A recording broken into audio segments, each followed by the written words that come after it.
Hello and welcome to another episode of Just Be a Man. Group today consists of Stefan, Charles, Chuck, Mike, and myself, Wayne. We want to we want to talk about working with friends and family. It's something that a lot of people hear about and discuss in different groups.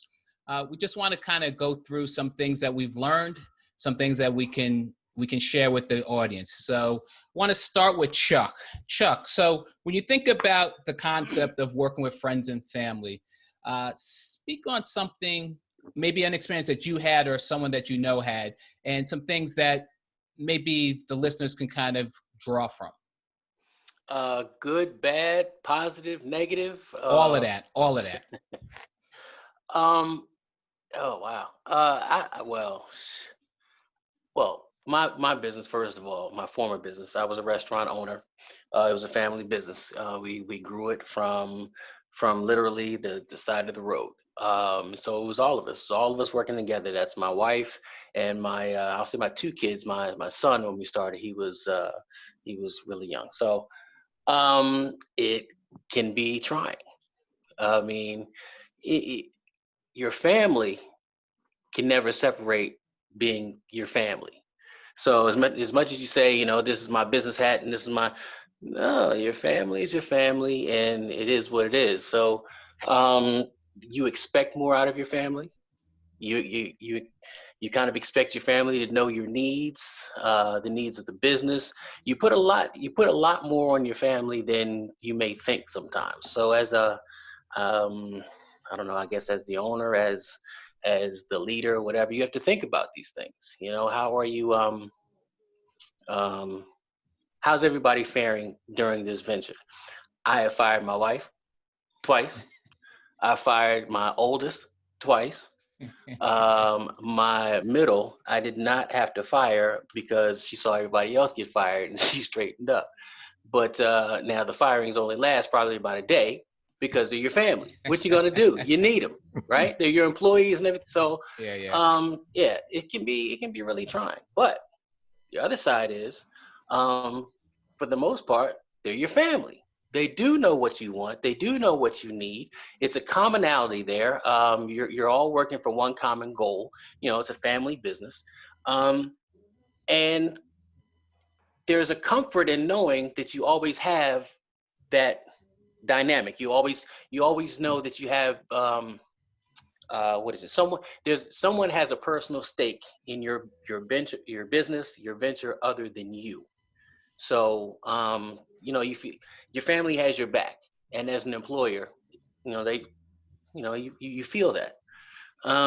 So Let I me mean, it's good and bad, but let it's me all ask you on. this, Chuck. I mean, thank you for that example. So let me ask you this: given the opportunity to do it again, were Mhm. there things that I'll ask that later? But given the opportunity to do it again, would you have rather had employees that you hired off the street as Mhm. opposed to working with people, as opposed to working with your family?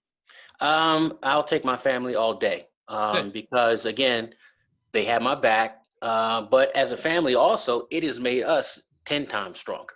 excellent. Yeah, I mean, so I wouldn't trade the experience that I had for the world. It's not for everyone, but if you're close knit family such as we are, you can do it.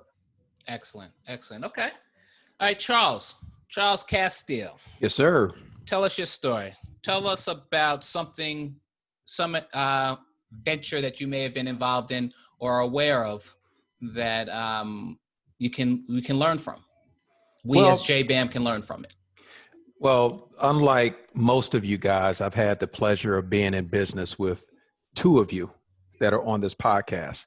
First and foremost, Chuck and I owned a video store back in the day. I mean, we were like early 20s, all of maybe like 20, 21 years old. Yep. And we went into business together. We uh, basically had a video store in another part of Maryland. And Claim it it. was, Don't be scared. Claim it. yeah, it was Royal called, Royal yeah, Video. yes, it was called Royal Video. Yeah, Royal. And things were actually moving along fairly positive until the Blockbusters of the world came along and put us out of business. Killed us So, dead. but but it was a great learning experience. Yep. I got to go into business with my boy. There were some challenges that we had to overcome together, Yep. but in the end, I think it really made us stronger. And like Chuck said, you know, being in business with someone that shares your core values, that you know is loyal, you don't have to worry about the money, things of that nature. It makes all the difference in the world. It really does. Mm-hmm. And then fast forward several years later, um, the other business venture that I went into was with Wayne. You know, he and I were doing some real estate together. So we had, you know, for example, we purchased a property over in another part of Maryland and use it as a rental property, things of that nature. And we had various degrees of successes and failures along the way. But I would not trade any of those experiences for anything, because again, in the end, I think it brought us closer together, and I learned a great deal from those experiences. You know, although I don't, I believe I received an advanced degree dealing with some of those business ventures. Seriously, it's something that school just does not teach you, and I got to experience those things, you know, with my brother. Facts. So it was great. Facts. Okay.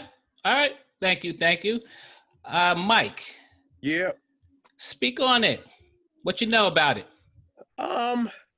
I mean, I know, like I said, I know you guys went into businesses and stuff like that. I think the only thing that I actually went into where we had to formulate a plan was to reestablish a Pop Warner football team.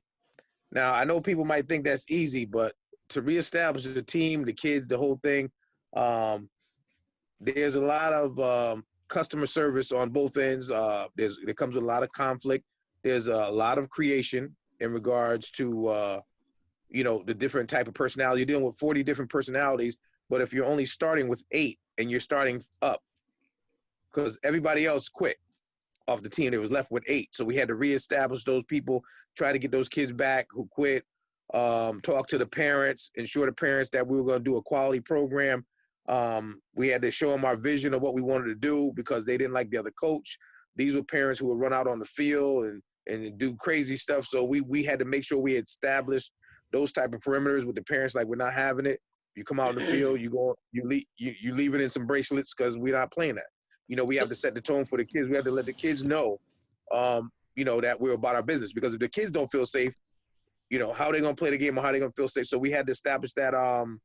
So Mike, Yeah. So Mike, now I don't mean to interrupt. So what you're saying is that you guys had to get together and be organized, right? Right. In order to make but that it's a lot happen. of paperwork. You're talking about fees, you know, paperwork, applications. You know, there was a lot. I mean, it was almost, I wouldn't say it was a business, but it almost felt like it.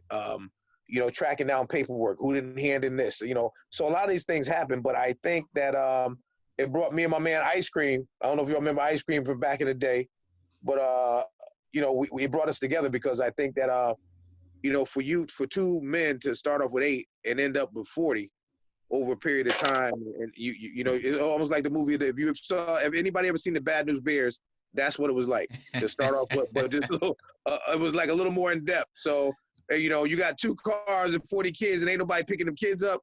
You taking 8 kids home and picking up 8 more. It was crazy, but I enjoyed it because that's my thing. That's what I did. But I just think that coming together with someone with 2, starting off with just 2 people, and then we end up with maybe like 8 to 9 staff after that. I mean, nobody was being paid. All this stuff was volunteer, you know, and try to solicit money and stuff like that from different agencies and stores to support us, and, you know, and stuff like that. So it was pretty interesting, but I did learn a lot. Like Charles said, it's an advanced degree in business, in psychology, you name it. We dealt with it all. So I do understand that part. And that's it for me. All right, Mike. Thank you. Thank you. Steph, what you got to say about it, sir? Well, you know, I've never had the pleasure of working with my family at the peer level. Now, I've had to work with my family at the superior level. In other words, my mom and father and things of that nature. And I tell you, as I've gotten older, it's harder for me to do that because they're set in their ways, I'm set in my ways. And you still have to revere the fact that that's your mother and father. So you just can't, you know, you can't just literally fire them. You know what that means? That means your ways don't matter. Right, exactly. Yeah, pretty much. Exactly. Yeah. And that really can be a challenge when, I see a vision, this is the way that we could take this business entity and propel it, or let's stop doing the old way and let's institute a new way. Oh, Jesus. Oh, no, that's, I never violated the tenet of I'm your father, you're my son. And that's very, very challenging. So, just from that perspective, working with family is specifically, your maternal, paternal family, it just doesn't work for me.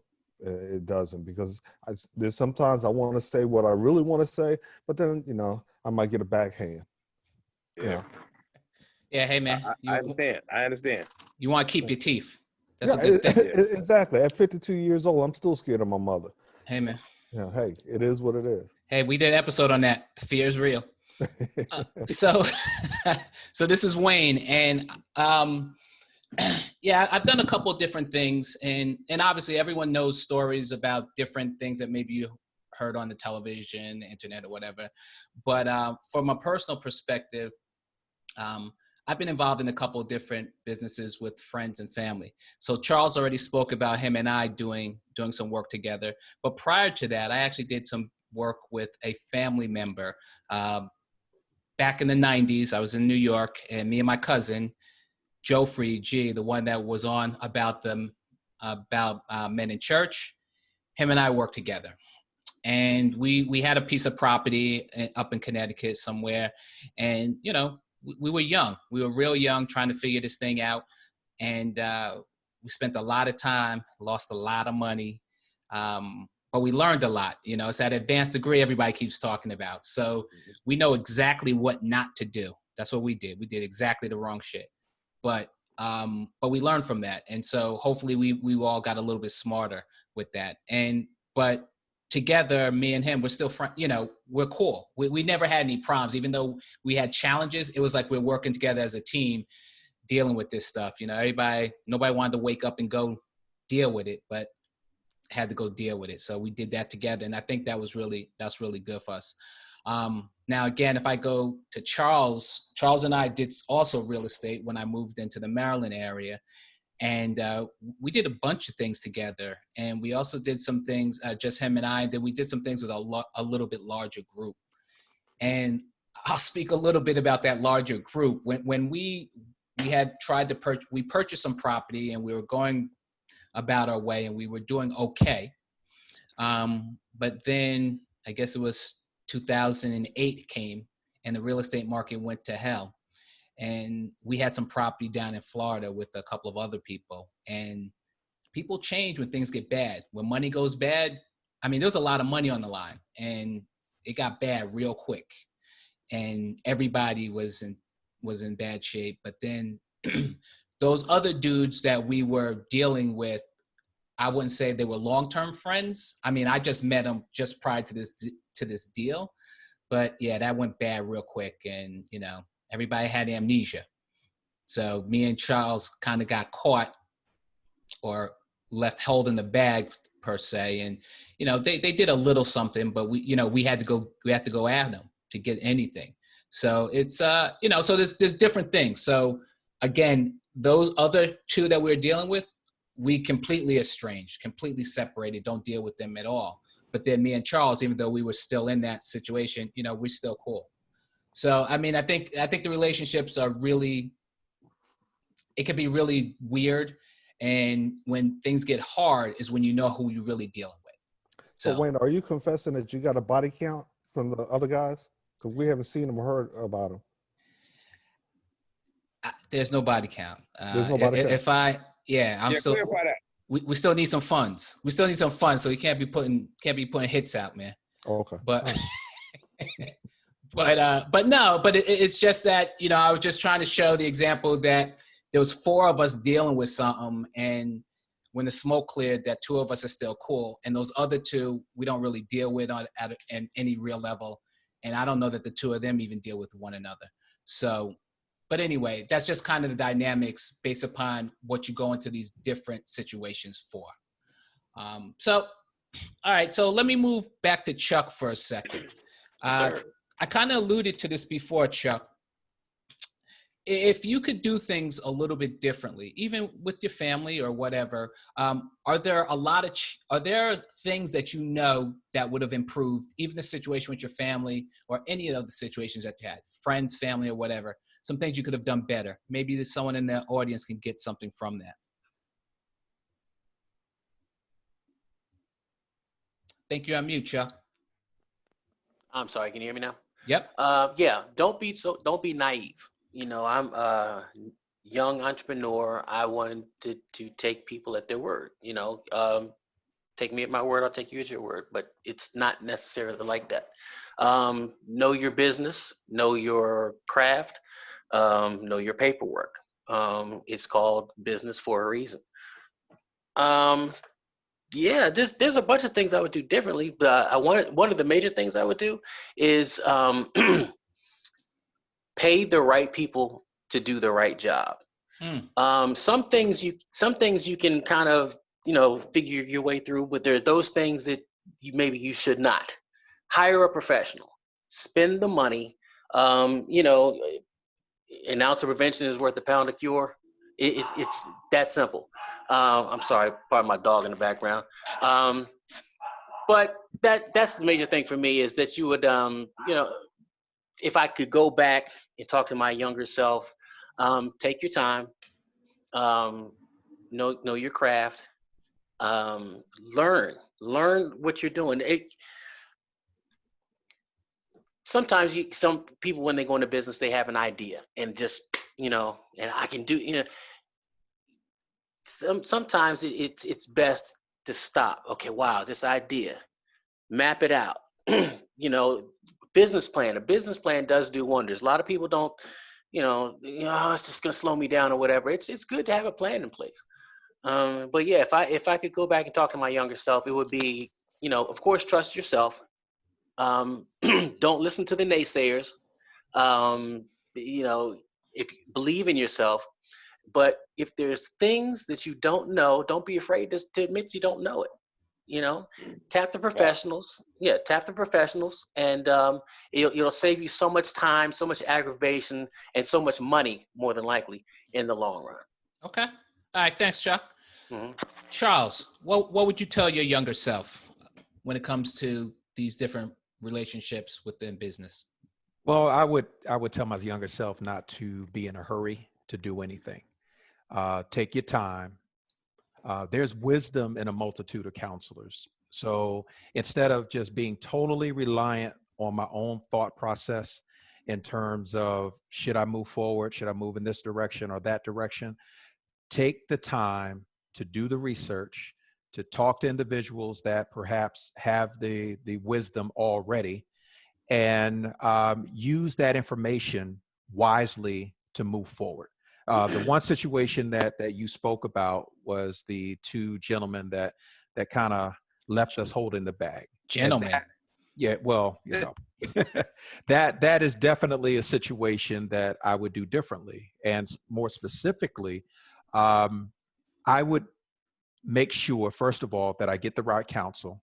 But secondly, when it comes to moving forward with any business process, especially when it's equal partnership, then the risk needs to be equal as well.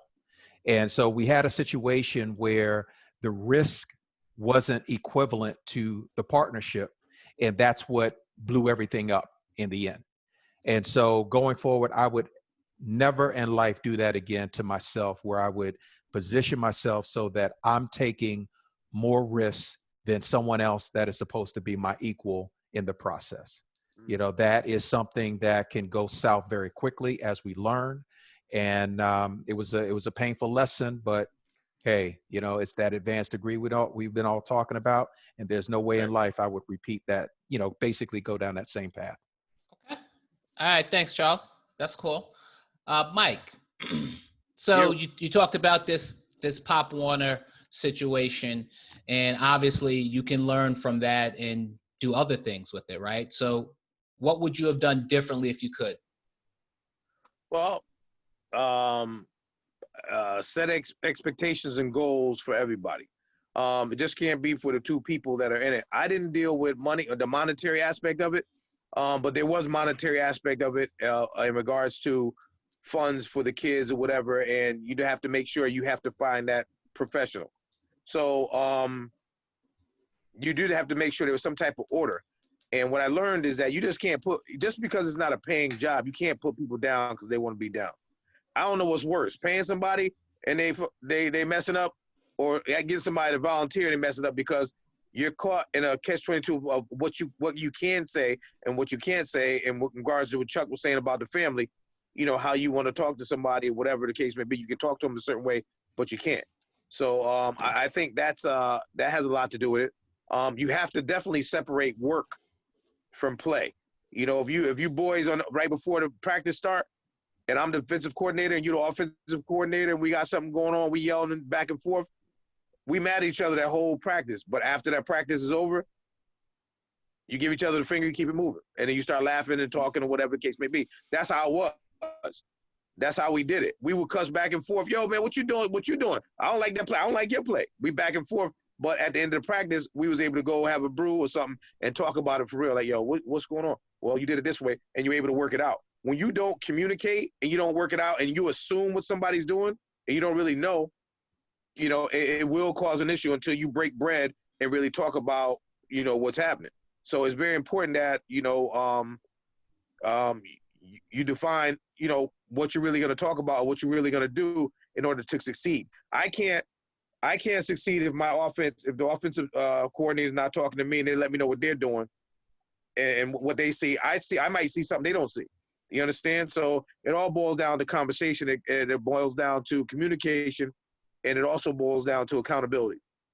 So I would say that I've learned a lot, not just, I think just dealing with people in general. I dealt with people all my life. I dealt with kids, teenagers, especially teenagers. I mean, they know some things that we don't know. They're always 2 steps ahead if they can focus on seeing what you're doing every day. And that's what kids used to do. They used to watch us every day. They know our comings and goings, where you eventually found out where you lived at, whatever, because that's what they do. So what I'm saying is that when you're in a situation with someone, you know, I think it's very important that, you know, not only do you define the roles and different things you need to do, but you also need to celebrate the small victories too. Okay. I don't know if that correlates. I think I went around the bend, but I brought it back. No. I mean, it's all about learning, right? And I think the big thing that I got from out of there was communication. I want to talk about that in a little bit. Right. Steph. Yes, sir. What would you do? I know you talked before about dealing with your moms and pops, but even outside of that, I mean, or if you want to talk about that some more, what would you do different? Because I mean, one of the things you said earlier on about the family dynamic was that you're set in your ways and so are they. So there's not it's not going to be real easy to do that. Right. So what would you do different, if anything? Or maybe you want to speak on something that you've heard or seen that sounds like it would be successful. What I would do differently is not engage with the family in business. Then that's just me personally, because it's just one of those things where I can never turn my family off, but I can turn a business off. So for example, I can go 9 to 5 in downtown DC, do my job and walk away, not talk to them during the course of the weekend, not talk to them in the evening, you know, Monday through Friday. But with family, it's a little more difficult because not only do you have the business side, but then you also have the family side and you're almost stuck with them 24/7. So those were some of the things I wish I could have done. And eventually I was able to get beyond that. But you know, that's just something that's, at least for me, I need to be able to turn it off. So Steph, I mean, not to cut you off, but so you saying that the thing that you would have done differently if you could have would have been not to interact, not to get engaged during any business operations. Correct. With the family. That's correct. Okay. Because you know, because it becomes sensitive. A lot of it dealt with family land and the heritage and things of that nature. Sure. And you know, I saw it a little different because I had been away, and I looked at things a lot differently. So, you know, it was just one of those things that over time, people actually saw what I said actually made sense. It just took time for it to develop. See, I think I understand what you're saying exactly, Steph. And I just think that a lot of it has to do with being, you know, it's a hierarchical system, right? It's like, so maybe you have a good idea, but it's not being taken for whatever reason, right? Mm-hmm. But because you're not at the top of the totem pole, let's say. Right. So I could see how that could be a problem. But I think, you know, if I look at it from a family perspective, and you talked about land and you talked about, you know, just family stuff, that there's business, like sometimes you can't really just separate yourself from that, because that family's family, right? And so now, you know, you're talking about inheritances and all this other stuff where as your parents get older, there's going to need to be someone who's taking these responsibilities and different things like that. So I'm just saying, stepping away isn't always viable. In a lot of circumstances it is, but not your family. You know, I've been trying to leave family members. They still stay there. Right. They ain't going nowhere yet. So, but all right. So I just wanted to say that some things I would do different. I think the big thing that everyone kind of spoke on was communication. Another thing that I think is useful is having like a 3, 5, 10-year plan. Because I think if I go back in some of my experiences, I kind of saw the finish line as achieving this goal and turning it around in a relatively quick period of time, but not really thinking beyond that. And I think when you think beyond that is then you need to understand the team or all the occupants a little bit better. Right? Because it's like, okay, hey, we had some success with this. Now, do we feel like we can go bigger or what? So I just think that there's, you know, there has to be a plan beyond the initial goal that you're looking for. Does that make sense? Yeah. To anybody? So, all right. So, so another thing I wanted to bring up was the communication piece. And I think that when communication is set properly, expectations are set properly, I think there's a lot that can be accomplished. I think the focus is important, right? So I think that, you know, I'll just use Steph as an example. If you're talking with your parents and the goal is to do something very specific with that property, it's like, what is it that we're trying to accomplish?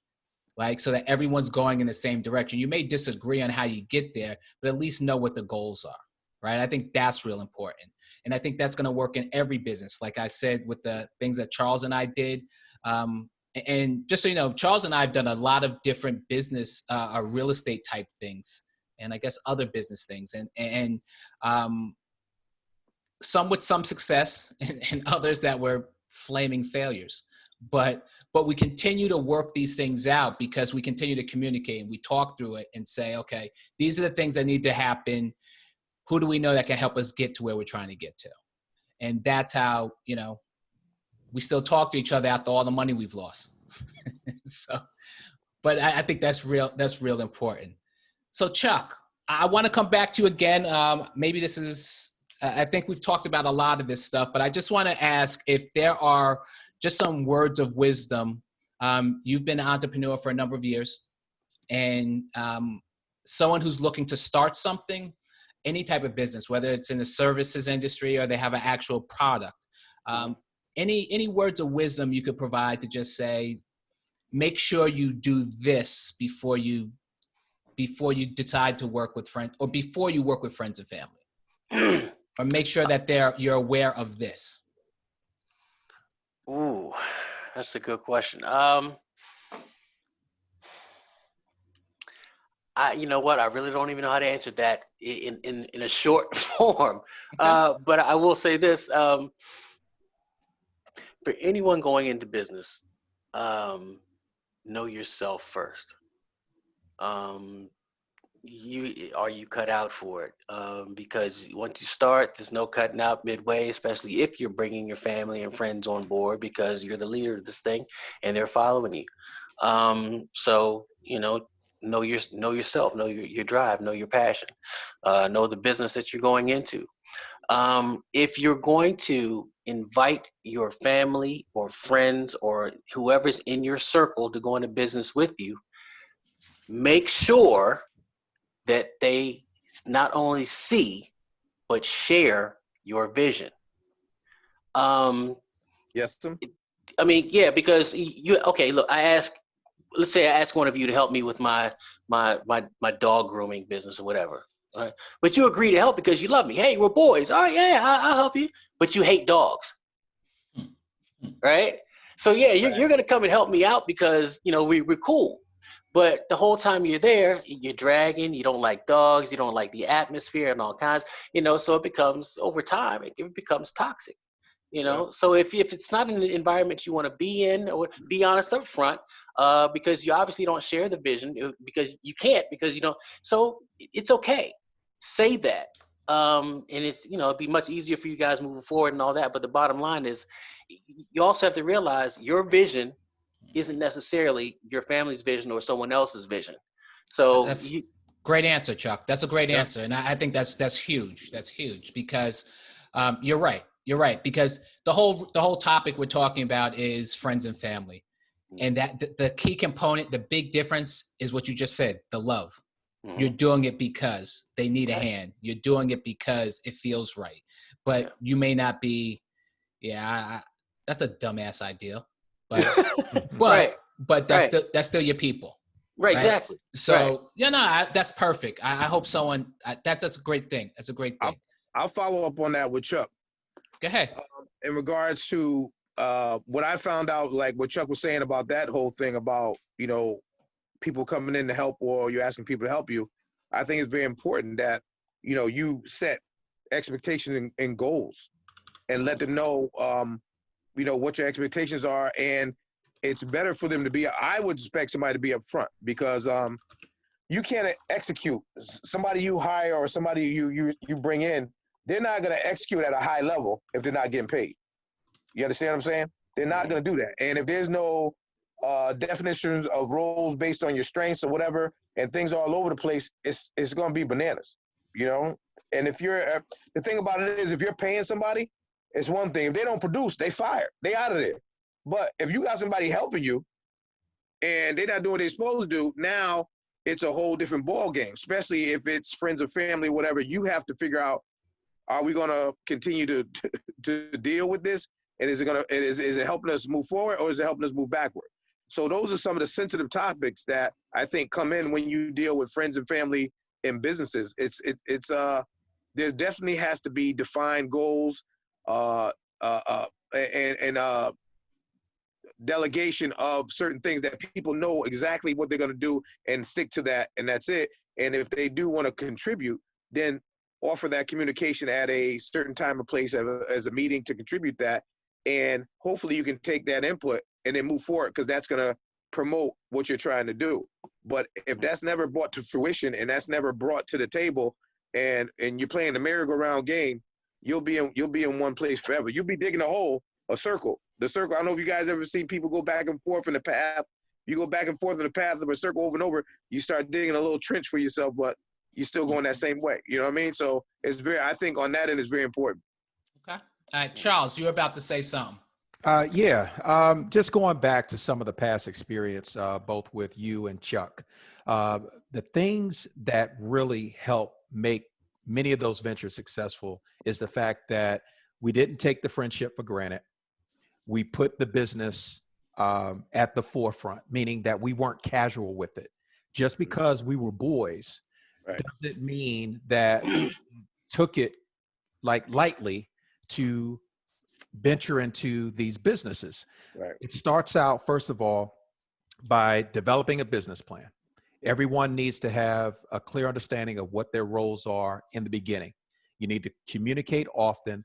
And also, the last thing that I would say about this is that we need to learn how to embrace the struggle along the way, knowing that there are going to be some conflicts, because in every group dynamic that happens, whether it's family, whether it's friends, whether it's at your 9 to 5, there are different dynamics that occur when working with individuals. There's the forming stage, there's the storming stage, the norming stage, and then ultimately you get to that performance level. But you have to go through each and every one of those stages in order to get to that high level of performance. So when something starts going awry, somebody's acting up, somebody's not stepping up the way you think they should step up, again, that's a part of it. Those things need to be sort of challenged. They need to be discussed without fear that the friendship or the family dynamic is going to be impacted, because it's all about going right back to the core of it, which is driving that business forward. Hey, Charles, I like that. I got a question. What you said about addressing people. So how would you go about doing that? If you know that somebody's not doing what they're supposed to do or whatever, and they're friends with you, you know them for a while, and you still want to be a part of the process, how do you address that so you can move forward in a positive manner? Well, first of all, if you have something in writing, whether it's a business plan, team agreement, mission and vision statements, things of that nature, that is the documentation that helps keep the group and the individuals honest, because it's something that you can always refer back to. So if someone is not living up to their roles and responsibility within that framework, you call their attention to it. You have to call out the behavior. And again, it's not personal, it's business. They say, this is something that we agreed to. These are the roles and responsibilities that we communicated and discussed in the beginning. Here it is in writing. Okay, now we're operating outside of this mechanism, which means that I have the right, matter of fact, I have the responsibility to professionally check you to bring you back to this particular agreement. Now, if for whatever reason, after you've attempted to reel that individual in a couple of times and it still doesn't happen, then it needs to be another type of discussion, which is perhaps this isn't what we should be doing together. You know, so whether that means one of us steps away or, we replace someone, Right. in the end, the business and the friendship could both move forward. It's not mutually exclusive. You know what I mean? Exactly. I should be able to tell you that you're screwing up as my boy, and I don't think you're a good fit for this business. Hopefully, without trampling the friendship in the process. Right. But I think business. Go ahead. I'm sorry. No, I think that Charles brings up a good point: the Right. separation of business right. and the personal business, piece. Right. Business and personal, and I think that it's very important, depending on what type of business you're doing, whether it's recreational or whether it's monetary or whatever, or established of something. I think there needs to be some type of hierarchy established. And I think that if it's not established, nobody knows who to go to or who to talk to or who to address the issue to, or if there's not any response, to this issue. And I think that's important when you have a business. Where do you go to? Like, where's the suggestion box? Where's the complaint? The complaint person or whatever, where you go to complain or whatever the case may be. If those things aren't set up and they're not addressed, I think that I don't think that it's going to be any positive results, because what you're doing is going around in circles, because nobody wants to take the initiative to actually say something. And I think if it gets to the point where nobody says anything, I think if people are going to really get tired, and they're going to lose focus. They're going to lose. Once they got behind the message, they're not going to be behind the message anymore. All right, Steph, do you have any final thoughts on this topic? Well, I tell you, I just got a quote in, and it's stated as this: "It's going to get harder before it gets easier, but it will get better. You just got to make it through the hard stuff first." We can look at this podcast as a classic example. We're 5 friends from different mothers, and we've been together for 30 some odd years, but we still bicker. We still have issues sometimes, and and somehow, some way, we're going to get through the hard stuff to make it better for the podcast, for the listeners, for the viewers, as well as ourselves. Who knows how far this podcast will go? It may branch off to different things. So, we just got to get through the hard stuff, because eventually it's going to be easier. All right. Thank you, Steph. Thank you, Steph. So I have a couple things I just want to read off. I just looked something up just so we had a point of reference to different folks that might be listening to this. Maybe they can get something from this. It's just a list of a couple of tips on working with friends and family. Just a couple things that you should know or be in anticipating. So the first thing is to get clear on what your core values are. Be clear on what your core values are. Also, anticipate and plan for conflict and how you're going to deal with it. Define the relationship, separating the business and the personal. Make sure that that's clear. Hold each other accountable. Hold everyone accountable and each other accountable. Understand your style. Understand your individual styles and how to manage that. Develop a management plan from that. And finally, to exit gracefully. The last one with exit gracefully is a business and a friendship is a friendship and a family is family. A business should never destroy any of either family or friendship. So it's a matter of making sure that if things go bad for whatever reason, that you exit gracefully, that it's like, look, we good together as friends or as family, but working together doesn't work. So that's the graceful piece of that. So that's all I had where it comes to working with friends and family. Are there any final thoughts that anyone may have on this subject? I think that, somebody was about to say something? Go ahead, Mike. No, I'm just saying overall, I think it's all based on whether it's monetary or non-monetary. It boils down to trust, plain and simple. Okay. You know what I mean? Straight up. You know what I mean? The thing about it is, I think if you've been through a lot of stuff, whether business-wise, everybody has their own expertise in a certain area, okay? And I think game recognizes game when it comes to addressing things straight up. And I think that trust is the overall factor. And if you're going to succeed in any type of business or any type of business relationship, it has to be straight up. I mean, you got to tell somebody if they're messing up, or you got to tell somebody, they need to step up, or they're doing a great job also, And I think that compliments go a long way, but also I think that, it's just important just that everything's clear, across the board, and that if you feel that somebody's not doing their part, figure out why. Don't just step off and say, you know what, it is what it is. Figure out what's going on, where that weak spot is, and fix it, and try to fix it the best you can. But that person who is in that weak spot needs to know that there's a weak spot and that they need to step it up. And like I said, if there's a correlation between business and there's a correlation between friendship, but there's that thin line, and you need to make sure that, which one you're on at that day and time. You know what I mean? All right. Well, thanks, Mike. And we're quickly running out of time here, and I don't believe that we have time for a drop the mic tonight. But what I would like to say, Steph will appreciate this. I want to talk about voting real quick. Let's everybody. It is September the 13th, Sunday, September the 13th. Make sure that everyone is in position to vote. There's a lot of things that are going on, and we need to be heard. Whatever you think makes sense for you, make sure you're part of the process. So everybody, make sure you get registered, make sure you vote, whether you're mailing it in, walking into a booth, however it works for you. Just make sure you participate in the process. So with that, I'd like to say thank you, everybody. Thank you, Mike, Steph, Chuck, and Charles for another good show. And thank you for that transparent insight. Really love it.